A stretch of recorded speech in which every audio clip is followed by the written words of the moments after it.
Welcome, ladies and gentlemen. What a pleasure to have you on this show and to have some wonderful guests today. Three fabulous teachers, each one in different places here in Southern California with backgrounds in technology, especially Monica, who's right now we're looking at Monica. Monica, she has the responsibility of an entire district in Montebello Unified. And also, I know you do great projects also in the aerospace department. Un aplauso. That's a fantastic job. Fantastic job. There you go. Thank you. And we have Kurt Hahn here, who taught shop for many years, but he has a background dealing with many years in the aerospace industry, JPL, Boeing, and other agencies we will not mention. I think it's still secret or something like that. But he just retired. And he is also the person responsible for Shop Teachers, which is a website. And it's up to 300 plus people now joining educators worldwide. It's really fantastic. And then we have Joe Patito. And Joe, we also met him through you, Monica. Thank you to you.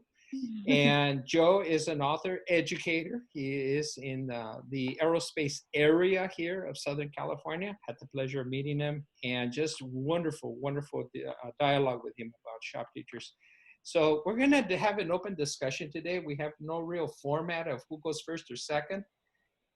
So the question today is for all of us dealing that we're seeing the issue from different perspectives is how does one handle the teachers? How do they handle the stress, the demands, the pressure that's been put on them to put on a distance teaching program when there really is no template, no past experience, and there really is nothing to go by? What are your views on that? And we'll start with you, Monica. Whoa, so I'm currently not in the classroom, and in a way I'm glad because it is a lot of work put on teachers. And I mean, just to put it in perspective, we were teaching one day, people were in the classroom collecting work, doing their lessons, and then all of a sudden, the kids can't come to class anymore. So, you know, we have to rely, at least in our district, we have to rely on Google Classroom. And so a lot of what has been happening is just posting of assignments, you know, and not really knowing how to do like videos like this. And so everybody's kind of learning different ways. And I participate in meetings every week on Mondays, actually, with the county, where we're just trying to help each other out. What kind of resources are out there for teachers that we can share? And so I've been very busy with that. You know, some teachers are tech teachers and they pick things up right away and they're, you know, doing their videos, pre-recording videos and teaching live. And, you know, other people are not even there yet. Their students may not even have Chromebooks to do the work. So we're in a lot of places right now. So trying to gather information from all the teachers, and our district is K-12. So you have a kinder teacher whose kids don't really know how to get on the internet yet, or, you know, they kind of depend on the one-on-one teaching. And then you have the high school kids who are getting ready to go to college and they need their grades and they still need to learn these skills. So you have a wide range of knowledge and you have a wide range of abilities. So it's really tough right now. The funny thing you said is they need their grades to go to college, and the college students need their grades to go to grad school. And people need grades to graduate, and no one has any grades of anything yet. That is really fascinating. How about yourself, Joe Patito? What is your situation right now? Well, going back to reducing stress, one of the things that people in our area have been talking about is, you know, at the end of the school day, whatever we want to call it, 3 o'clock, 4 o'clock, we shut this stuff off and we leave it alone. Now, nobody ever does that, right? So at Sunday night at 10:30, you're putting grades in the system and you're answering emails. Okay, that's just our nature as teachers. But they've really focused on, you know, at some point you got to call it quits, because otherwise you're not going to be available for the students emotionally or intellectually. All right. So now on another level, we figured out, okay, there's no possibility of getting the status quo education we used to give. Okay. None of us were prepared for this. Like Monica was saying, we just, one day the place was shut down. I lucked out. I have decent administrators who allow me to get in my classroom and actually do some work because I have a shop class that has to be maintained. Okay, we work with materials and things like that, but the expectations have gotten lowered. It's hard to say that, to admit it, but I think we have to admit it. We're going to get some things, but not others. For instance, all this hands-on stuff that we do here in my classroom is not happening.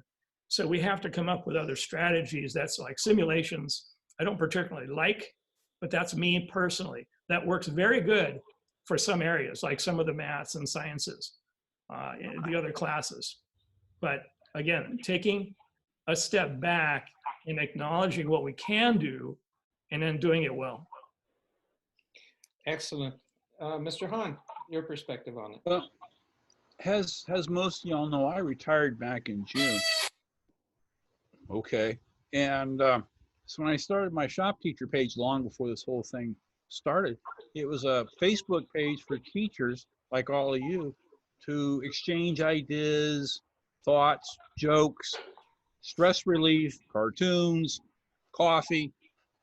It was sort of a virtual lounge for teachers who I think personally are far and ahead of the game. And I use shop teachers very, very liberally.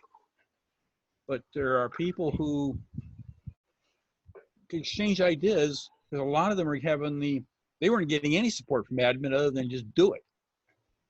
And I've got shop teachers in northern Canada who their nearest kids are 60 miles in one direction, another one's 75 miles in that direction, and one's 110 miles that direction. And they're going, how do I teach metal shop?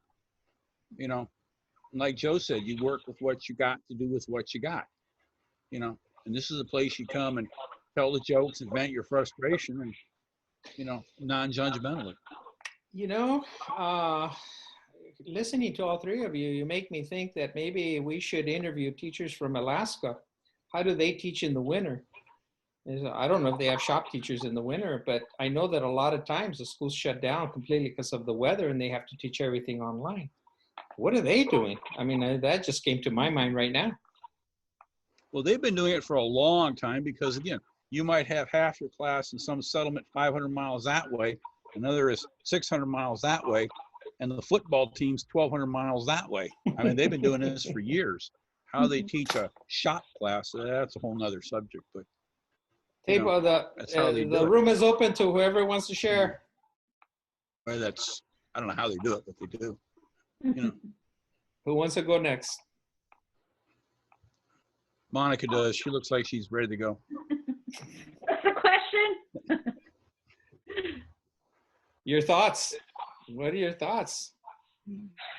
Well, I feel for the teachers. You know, as like Joe said, it's hard as a teacher to say that we have lowered the bar. But for me, it's finding those key skills that the kids will need to continue on.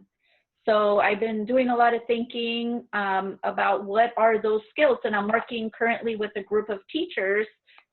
We are continuing the work that we were doing in person with environmental literacy. We have a contractor who's willing to work with us remotely, so we Zoom meet 2 hours a week with each group, and they're still moving forward with doing lessons and creating units of study that people can use in the fall and in the winter. So, I mean, there are those people, and it's hard to digest that, you know, and pick and choose which skills we're going to teach the kids. You know, what is more important than something else? And to me, that's really hard. But it has to be done. And so we're having to look at, you know, what kinds of skills do the kids need to survive, you know, in whatever subject. And so that's been some of our work. And, you know, kids don't know how to read a graph. So how do you do that now? If you weren't able to do that in person, how do you do it now, you know, with online teaching, you know? So it's difficult. I'm going to grab the tiger by the tail here. I'm going to support the idea that any teacher that thinks that they can maintain the expectations of a normal classroom in a normal school over online, I think they are infinitely confused. Delusional? Delusional, stressed out. I think they're trying to hold the waves of the ocean back. I don't think they're adapting to the reality that's in front of them. And it's self-imposed because nobody's telling them, you're expecting you to be exactly the same. If you're putting that kind of expectation on yourself, I think you're counterproductive to yourself. And like Joe says, you're trying to work at the middle of Sunday to make up something that should have been done on a Friday because that's what would happen in the classroom, yada, yada. You're working with a classroom where 10 students show up when even though you have 35 in the classroom. I mean, somewhere along the line, you've got to bring the reality together with the delusion of what's going on. Can I add to that, Armando? Sure. Okay. Taking the strategic view, the long-term view, this situation we're in is relatively short-term. Mm-hmm. But I don't know if any of you have gone into some of the work people have done on death and dying, the 5 steps, okay? There's a number of steps. For instance, there's denial, there's rage, there's sorrow, and at some point you get to an acceptance of what is. We don't want to deal with that. We were all, I don't want to say always, but a lot of us are very positive. We're positivist, and we have an idea and we run with it. Even we get flack from admin or the district or bigger society. We're very, gung-ho to do this thing that we're doing. But now I think we have to accept that for this time period, especially for people in the shop classes where all our stuff is hands-on. For instance, back behind me here, I've got a stack of little robots that the kids have made before we left. They can't touch that stuff. And there's no way to translate that through the digital. You know what? I got to let that go. And I got to do something that can be done.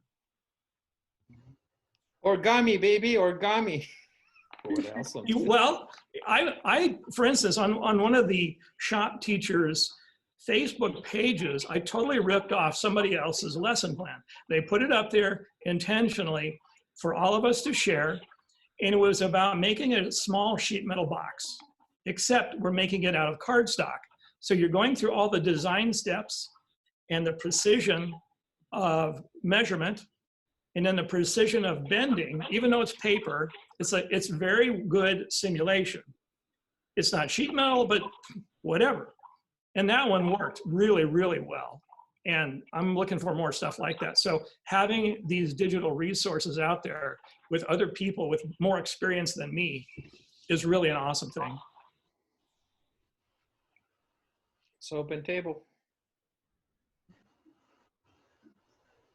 Well, I also think if you attach it from another point of view, I think the kids themselves, the ones that are actively participating, are learning skills that they're going to need for their future and how to do what we're doing now, as opposed to somebody giving. They got to go dig for stuff now, at least those that are actively participating.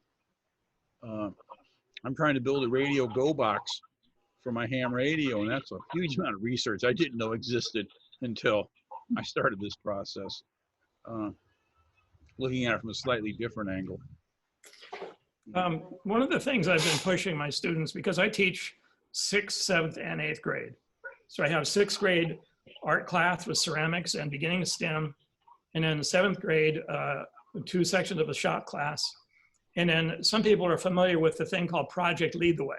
I have 1 class of that.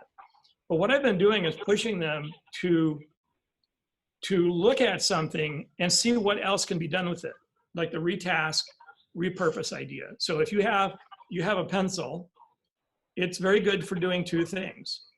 What else will it do for you?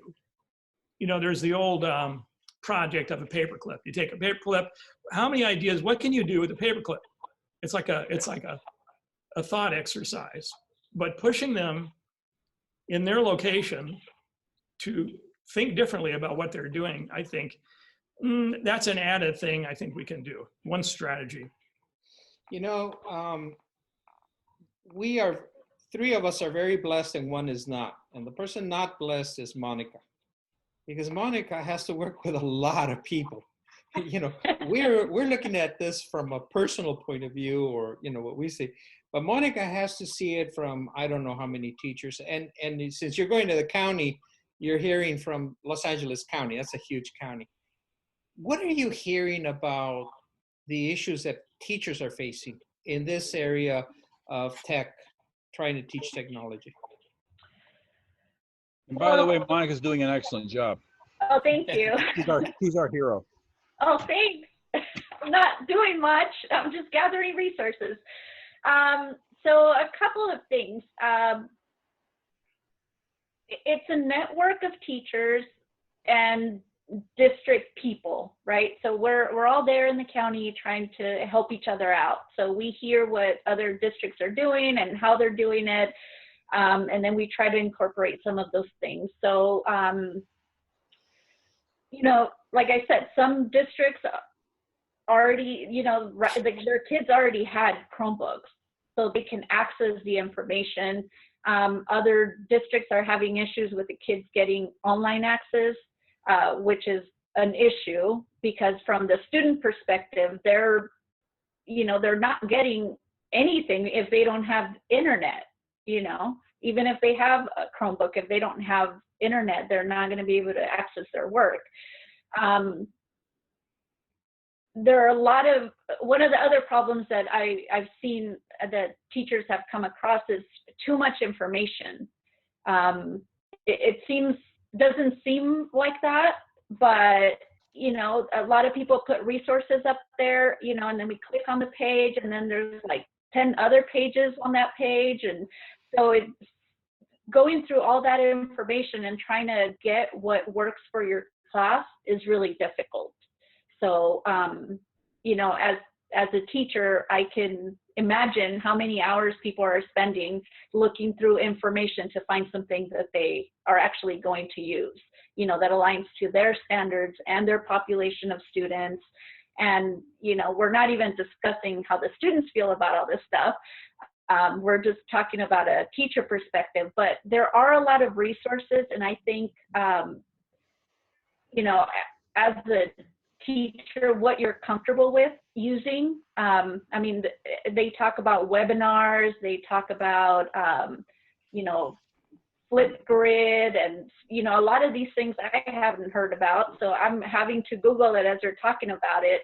And, you know, then I share it with my teachers that they can use it or not. But that helps a little bit, I think. You know, to add to the frustration, Monica, thanks for sharing that. To add to the frustration is how many hours is everybody putting in to plan how to teach online? And possibly, hopefully, the new school year will start in August, September. And we're going to dump all this away and keep it in the back of our mind in case we need it again. But all this work, all this energy, all this research might actually end up in the trash can again and go back to something similar to what we had before. In my little circle here, we've talked a little bit about that. Okay, when we come back in September or whenever we come back, we've created all this stuff based on the standards we're supposed to teach. So we're putting it in a file, we're, you know, giving it labels so that if it happens again, we've got some stuff ready made. Or, for instance, you got a lot of kids who fall into a category, some kind of special ed category or special day or whatever you want to call it. High energy kid who can't sit still. We now have an additional type of education that may work for them. Again, it's experimental, but we're going to see how it is. You know, if you go back to the history, 20, 30 years of the internet, people have always been talking about, yeah, we're going to push the digital and teach remotely, and it's going to be wonderful, and we can cut staff and facilities. No. We're seeing it right now. So everyone's got to retrench that idea, come up with something new. Yeah, all parents are now home teachers. Okay, can I pull in on that a little bit? Sure. Okay, this is me thinking, what do I know? I'm not the smartest guy in the world. Some parents are realizing they're doing a better job than we are, and they're going to make the sacrifice, and they're going to check their kid out of the system. It works for them. It's difficult. Homeschooling is very difficult, okay? It takes one person at home a majority of the time. But if they can swing it, I get the feeling we're going to see a small percentage, 4, 5, 6% maybe, that's going to go to homeschooling. What do I know? That's a theory to be tested. It's a theory to be tested. Okay, I'm gonna start this session all over again, and I'm gonna pose a question, and I'm gonna leave it open-ended. Okay, what does the mindset have to be now for a teacher to be able to adapt given the new environment of where we are today? There are no classrooms. Future, I don't know. There are no classrooms. Everything's online. What has to be the mental shift that teachers have to go through in order to be able to survive this stressful situation we're all under? I can speak to that. I mean, as a parent and a teacher, the student has to be front and center of everything you do. So keeping in mind what the kids need, staying in communication with the student, making them feel safe, because even though we're online and they may just get an email or, you know, a message, a chat, they're still relying on us to provide something for them. So making them feel safe and comfortable, and keeping them from going crazy, basically, because they're, you know, we don't know what they're going through at home. You know, I mean, my kids are spoiled. They each have their room and their devices, and they can log in whenever they want. But a lot of our students, at least with the population that we work with, they may live with another family. They may not have their own room. They may not have room to do their homework or a quiet space. So I think what teachers are thinking now is of their students. I don't, you know, I mean, yeah, we worry about the curriculum and, you know, we're not teaching all the skills that we put on our lesson plan, but I think we're thinking of the students first and, you know, the stresses that they're going through. And, you know, we just had a science leads meeting Thursday. And that's what some of the teachers were saying. You know, we put stuff up online and then, you know, we check a couple of days later, they haven't done the work, you know, so a lot of teachers are reaching out by phone to find out, you know, if they're doing okay, if they need anything. And I, in fact, I have numbers from some of my former students. So I just sent them a quick text. How are you doing? Is everything okay? Let me know if you need any help. And, you know, I have access to people who can help with homework or, you know, problems. So I just made that available for them, and just to make sure they're okay, you know, and to let them know that this is temporary, and, you know, you'll go back to school and see your friends, your teachers, and this is just something we have to do for now. I talked to my son this morning. He lives in Connecticut, and he has 3 boys, the oldest which has some degree of autism. He said to me, "Dad, how soon can you fly to Connecticut and homeschool these kids? It's driving us nuts."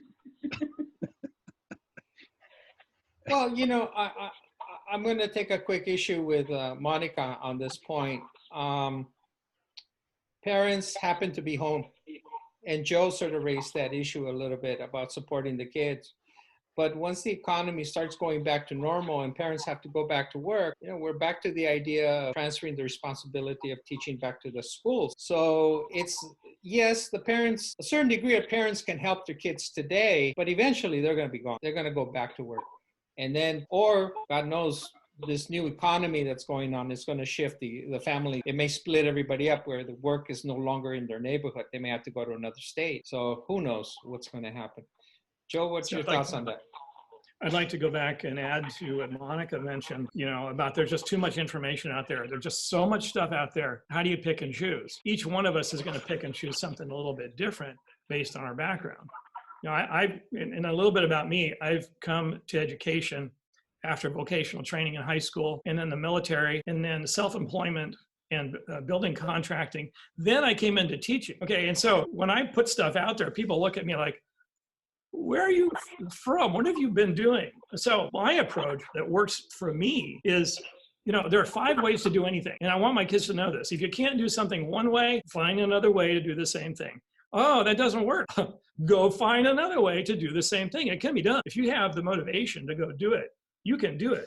So you have to adapt. The other thing is don't take no for an answer. Okay. Oh, you can't do that. I'm going to go do it, and then I'll ask for forgiveness later. All right. I'm old enough in this business. So it's like, okay, you want to fire me? I'm good. I'll do something else. I have enough skills. I can do whatever. Not all teachers have that benefit. And so I get that. So you have to follow the directions. On some level, though, you may have to deviate. You know, every single person is going to have to find something that works for them. Okay, I'm gonna modify the question. We're getting close to ending this show, unfortunately. taking bits and pieces of what everybody says. Okay, so maybe we'll repeat ourselves again, but let me pose the question this way. I'm a teacher who's banging my head against the wall and getting headaches because I can't figure out how to maintain the high level of proficiency I had in the classroom. Now everything is online. Okay, I'm taking aspirins like there's no tomorrow with coffee issues. I'm drinking coffee morning, noon, and night, and I'm finding myself, as Joe points out, sometimes maybe working 7 days a week, trying to put some normalcy into my thing. What is the advice each one of you can give me that I'm running crazy? My piece of advice is relax, drink the coffee, enjoy. If it doesn't get done, it doesn't get done. Do the best you can with what you got, and don't worry about it. Because not only do you having trouble, everybody around you's having trouble. And they have no clue of what you're doing anyway, but just go do what you can do to the best of your ability. And I think Joe put it best, you know, do what works for you. Find certain things and, you know, you'll find your way. You'll do what's comfortable. You'll do what works, and you'll know that it works because it'll reflect on your students. So that would be my advice is do what works for you, relax, join shop teachers. Little plug in there. Yeah, I caught that. And I would like to say, Monica, I really appreciate all you've done for organizing the different collective approaches to education you've done. That's been an awesome thing. But back to the original question, Armando. We want this high level of proficiency. The state demands it. It's expected of us to do the best we can. Right now, we're at a place where we're not going to get it, and we have to accept it temporarily. This is temporary, okay? Hopefully, whatever happens to us in this time period, we can take the lessons from it and build on it. Not necessarily the digital or the Zoom systems or whatever, but the kind of creativity we've had to come up with. Maybe we can take it back into the regular day and just make our regular day just a little bit better. My advice, you know, having taught for many years, the high school level is be kind to yourself. Be kind to yourself. Take a moment to do psychology and rest yourself and take yourself off that platform where you're trying to go for the Oscars and, you know, you're doing the best you can, because it's not only as a teacher. I mean, teachers are dealing not only with the stress of the classroom, they're also dealing with reality around themselves, protecting themselves and their kids. And that's adding to the stress level. We want all the teachers not to get heart attacks before we start the new year. We want them all back, you know? So that's my thought process, is like, ease off on yourself, you know? Talk about it. Yeah, you realize it's not the same. You can't do it the same. It's just chaotic, but live with it. Adapt to change, thanks to Joe and ideas that I got from everyone. Go ahead. To add to that, Armando, and something we haven't really mentioned too much is the emotional part of teaching. Yes. Okay. For those of us who teach at the secondary level, we're never going to see some of these kids again, ever. And all the relationship stuff we did with them, calls home, personal work, it's like they're going to be gone. And that's a normal part of teaching. I guess that's why we have 2 months off to get over it. But now a lot of us really struggle because we don't have that human connection. A lot of people get into teaching because they find out they can make a connection with other people, and they love that. It feeds them, this emotional feeding. If you didn't have that, you'd be out the door doing something else because you got more education than most people, because that's a requirement of the job. You can go anywhere and get a job, but because of these kids who come back to you and say, yeah, I got into Caltech and I love it, and I realized the math they were teaching us was useless and I had to use it to learn it all over again. It's like, oh, really? And then other kids are going to wherever and they come back, and that's what keeps us going. We don't have any of that right now. So again, you got to chill out, do the best you can, take some time off. Wonderful. Monica, back I have to you. a quick story. Sure. Quick story. I went outside to pick up my mail, and I realized that one of the letters was actually for the people next door. So I went down and tracked down the mailman. I went and handed him back the letter. And he goes, you used to teach at the school, didn't you? I go, yeah. He says, I was in your class 15 years ago.